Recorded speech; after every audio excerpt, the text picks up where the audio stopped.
Les interactions sociales, ça peut être un véritable casse-tête pour les enfants autistes. Dans cette analyse, on va décortiquer ensemble ce défi et surtout explorer des stratégies vraiment concrètes et éprouvées pour les aider à s'épanouir. Voilà la question qui est au cœur de tout. Pour y répondre, il faut d'abord commencer par bien comprendre la nature exacte des défis que ces enfants rencontrent au quotidien. Alors, rentrons dans le vif du sujet. En quoi consiste précisément ce fameux défi social? Les défis sont nombreux et vont bien au-delà de ce qu'on pourrait appeler de la simple timidité. On parle de difficultés à décoder les fondations même de l'interaction humaine. Comment on lance une conversation, comment on comprend les non-dits, ou même comment on partage une émotion. Ce graphique, il est incroyablement parlant. Il illustre parfaitement ce qu'on appelle le développement asynchrone. Regardez bien. Alors que l'âge réel de ces enfants est en moyenne de 4 ans, leur âge de développement social, lui, peine à atteindre les 2 ans. C'est cet écart immense qui est au cœur du problème. Alors ça, c'est sans doute l'idée reçue la plus tenace. On pense souvent qu'il suffirait de mettre un enfant autiste au milieu d'autres enfants pour qu'il apprenne comme par magie. Eh bien, la recherche est formelle, c'est faux. L'apprentissage social ne se fait pas par osmose. Ça demande une intervention active, une vraie stratégie. Bon, maintenant qu'on a bien défini le défi, intéressons-nous à la base, à la fondation de toute interaction sociale, le jeu. Le jeu, ce n'est pas juste un passe-temps. C'est le terrain d'entraînement de la vie sociale. C'est logique. Si un enfant ne sait pas comment jouer avec un objet ou suivre une règle toute simple, comment pourrait-il utiliser ce même jeu pour créer un lien avec un autre enfant? C'est la compétence de base, le point de départ indispensable. Jouer avec les autres, eh oui, ça s'apprend. Et ça s'apprend étape par étape. On ne passe pas du jeu en solitaire à la construction d'un château fort en équipe du jour au lendemain. Cette progression, elle est cruciale. Et c'est justement en identifiant où se situe l'enfant qu'on peut l'aider à franchir la prochaine marche. Alors, concrètement, on s'y prend comment? Quelles sont les méthodes d'enseignement qui fonctionnent vraiment?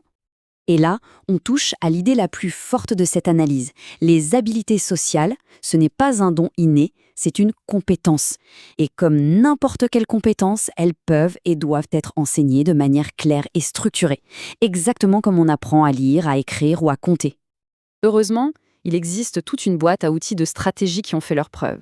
On peut utiliser des scénarios pour décomposer une conversation, des petites histoires sociales pour expliquer le pourquoi des règles, des jeux de rôle pour s'entraîner sans pression, ou encore des vidéos pour montrer concrètement le bon exemple.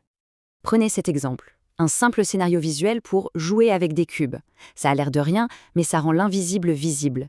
Une conversation, qui peut être super abstraite et même angoissante, devient tout à coup une série d'étapes claires, prévisibles. Qu'est-ce que tu construis? Puis-je jouer avec toi? C'est un outil d'une simplicité et d'une puissance incroyable. Mais l'enseignement direct ne fait pas tout.